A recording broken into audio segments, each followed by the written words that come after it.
राधे राधे भक्तों, जय श्री कृष्ण। आप सभी को कार्तिक मास की शुभकामनाएं। आज की वीडियो में हम करेंगे कार्तिक मास महात्म्य अध्याय 10वां। राजा पृथु नारद जी से पूछने लगे कि हे महामुने, कार्तिक मास में आपने विष्णु की पूजा का महात्म्य कहा।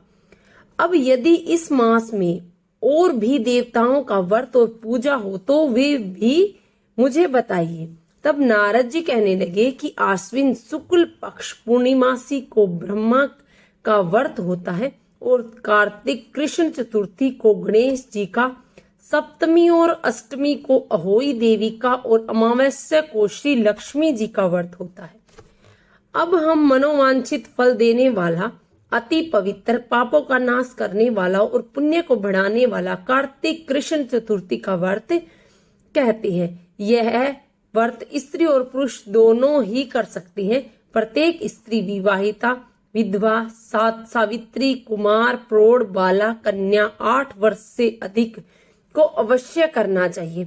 जो स्त्रियां मोह से इस व्रत को नहीं करती उनको वेधव्य दुख सहना पड़ता है। जो कुमारियां इस व्रत को करती हैं उनको अच्छे पति प्राप्त होते हैं और जो विवाहिता करती हैं उनका पति बहुत बड़ी आयु को प्राप्त होता है। चतुर्थी को प्रातः काल स्नान कर अपना नित्य नियम करे, फिर चंदन आदि से श्री गणेश जी का पूजन और व्रत का संकल्प करे।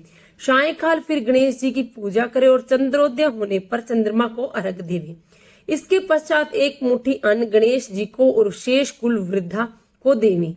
नव वधु के लिए व्रत विधि कहते हैं। तीज को सिर स्नान करें, रात्रि को दातुन करके सुख से सो जाएं और फिर चौथ के दिन सूर्योदय में नदी आदि में जाकर विधि पूर्वक स्नान करें। सुंदर वस्त्र आभूषण आदि धारण करें और सायंकाल को महोत्सव करें। तथा तब राजा पृथु पूछने लगे कि हे भगवान, महोत्सव किस प्रकार करना चाहिए। नारद जी कहने लगे कि स्वर्ण आदि के पात्र में 10 अष्टक रख घी का दीपक जलावे, सब पात्रों में कलश रखे, आपका अपना पात्र हाथ में लेकर यह प्रार्थना करे कि हे सौभाग्य, ये करवा हमारे हाथ से लो। हे कर्म वाली, नेत्र की ज्योति देने वाली यह दीप लो। ऐसे 9 बार करें। 10वें बार कहें तो कि हे बालो, यह करवा लो जिससे हम पर और तुम पर गणेश जी प्रसन्न हो। इस प्रकार 21 बार दक्षिणा सहित करना। फिर यह सब करवे गुरु, वृद्ध जनों और ब्राह्मणों को दे। इसके पश्चात ब्राह्मण से कथा सुनकर और चंद्रोदय होने पर चंद्रमा को अर्घ दे। तत्पश्चात भोजन करे। जो कोई स्त्री मोहवश इस व्रत को नहीं करती उसका चिरंजीवी पति भी नाश को प्राप्त हो जाता है। राजा पृथु पूछते हैं कि 12 महीने में गणेश जी का व्रत समान है, फिर कार्तिक मास में स्त्रियों के लिए विशेष रूप से कैसे है। यह व्रत मृत्यु लोक में कैसे प्रकाशित हुआ? क्या पहले भी यह व्रत को किसी ने किया? नारद जी कहने लगे कि भद्रावती पुरी में सुधर्मा नाम का एक राजा राज्य करता था। उनके देवहोम सुशर्मा, जय शर्मा और सुशोभन नामक वाले 4 पुत्र और देवांगना समान वीरमती नाम की एक कन्या थी। वीरमती का विवाह देवव्रत के साथ हुआ।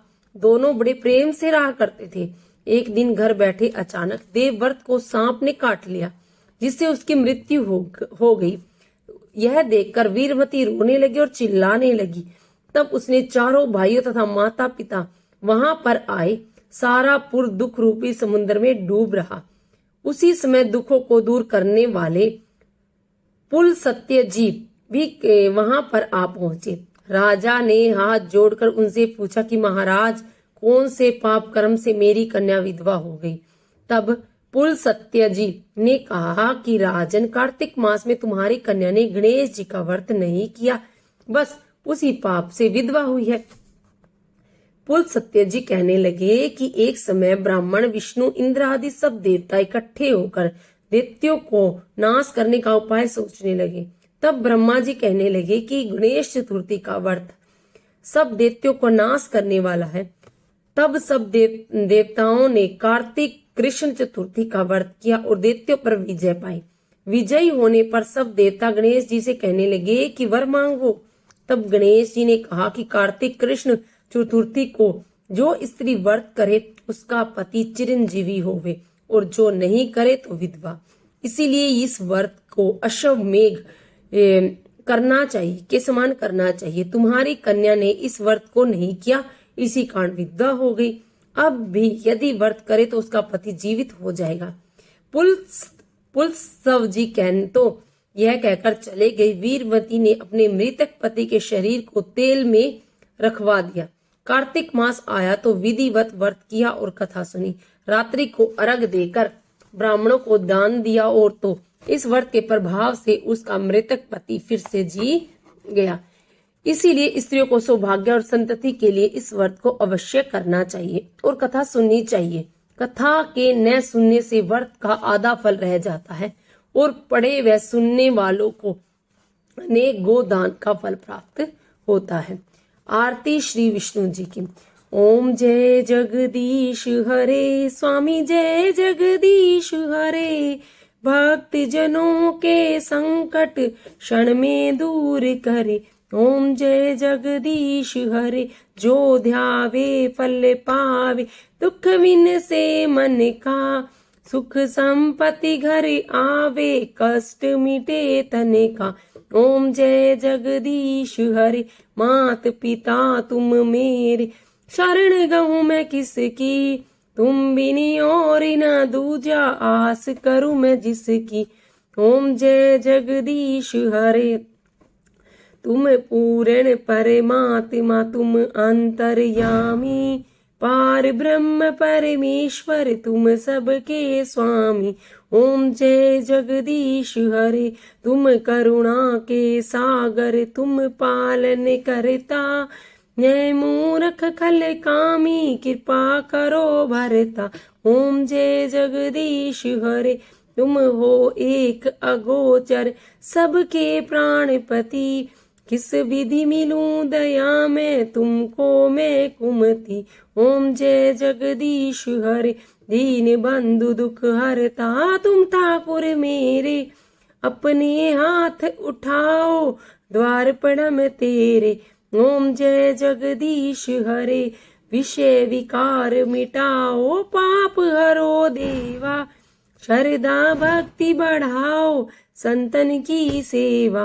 ओम जय जगदीश हरे, श्री विष्णु जी की आरती। जो कोई नर गावे कहत शिवानंद स्वामी, मनवांछित फल पावे। ओम जय जगदीश हरे, स्वामी जय जगदीश हरे। भक्त जनों के संकट क्षण में दूर करे। ओम जय जगदीश हरे। राधे राधे भक्तों, जय श्री कृष्ण। हर हर महादेव।